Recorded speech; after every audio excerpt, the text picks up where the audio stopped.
Federal Drive is presented by GEHA, Government Employees Health Association, proudly providing health and dental benefits to federal employees and their families. Visit GEHA.com. The National Institute of Standards and Technology drives many cyber workforce and education initiatives under the NIST program. And for the last decade, Rodney Petersen has been the familiar face in charge of leading NIST. Petersen is retiring at the start of the new year. He recently sat down with Federal News Network's Justin Doubleday to discuss the evolution of the cyber workforce during his time in government and what comes next in the age of artificial intelligence. So NIST really was an outgrowth of the 2008 Comprehensive National Cybersecurity Strategy. And as that later evolved and kind of established the NIST program office, one of the things we were asked to do was provide some unification across the different federal investments, in particular happening in the federal government, and then by extension, things that are happening in academia and the private sector. And again, back in 2014, when Congress passed the Cybersecurity Enhancement Act, they asked us to build upon successful existing programs. And then later in 2018, when the first Trump administration created an executive order asking us to come up with findings and recommendations, one of the things they asked us to do was an environmental scan of, again, existing programs and to kind of assess and evaluate their effectiveness. So I think as a starting point, any new strategy, any new administration, any new person to this field needs to acknowledge and research what currently exists and what's being successful, what should we continue to do, versus what should we stop or what should we change or what should we introduce as a new initiative or a new platform. So I think when that previous administration, National Cyber Workforce and Education Strategy came out, there was a lot of effort after some time to take a step back and look at all the existing programs, not only in the federal government, at the state and local level, in the private sector and academia, and then to build upon that. And I think they did an excellent job of recognizing some of the good efforts that were already underway. And then fast forward to the present, I think the same is true. One of the biggest changes in my 11 years here has just been the proliferation and the growth and expansion of education and workforce efforts. And so that's mostly a good thing. Because it shows that we're prioritizing and putting investments in place to, both increase the supply and also fine tune the demand. But at the same time, it makes NICE's mission all the more important to make sure we're creating a coordinated approach across the U.S. One of the facets of that strategy was strengthening the federal cyber workforce, and that's, of course, a big area of interest for our audience. Do you have any assessment of all these different initiatives across the federal workforce, civilian side, defense side?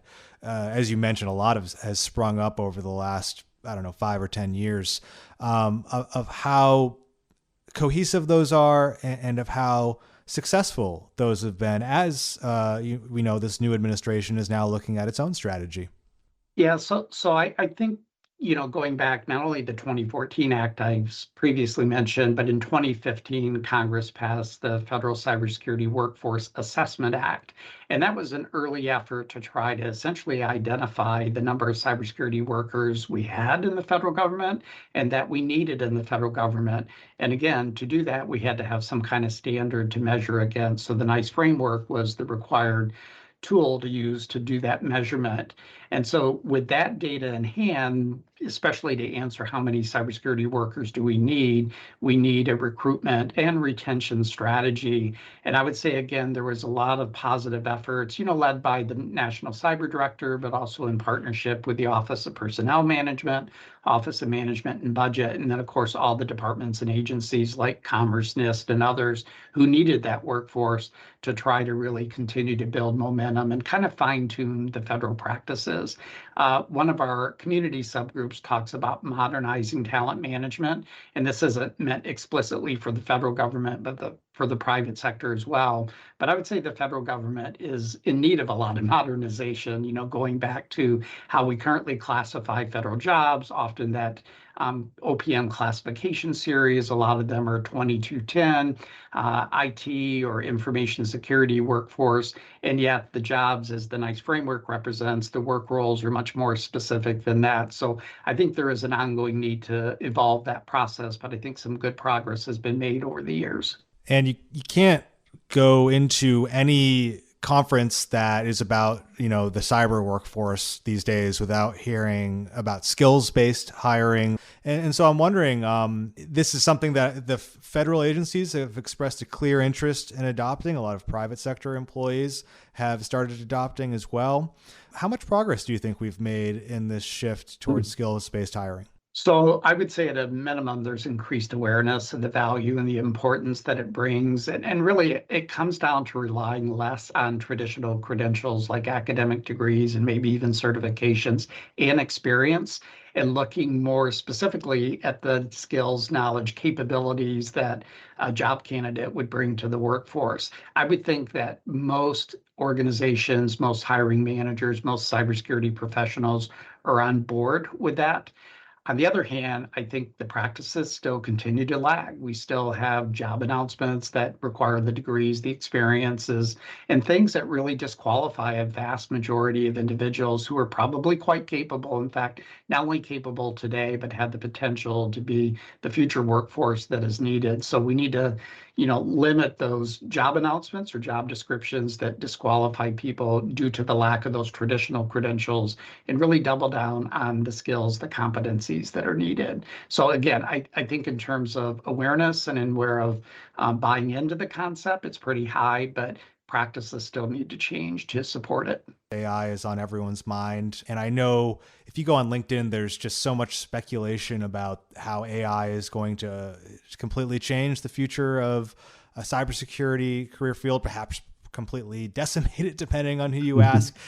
I'll spare you all of the speculation that, of course, we all see, but I'd love to get your thoughts just on how you think about that and how the NIST program has started to perhaps incorporate just some of the taxonomies and the skills that we're seeing around AI. I think a lot of NIST's focus starts about the impact on the educational or the learning enterprise.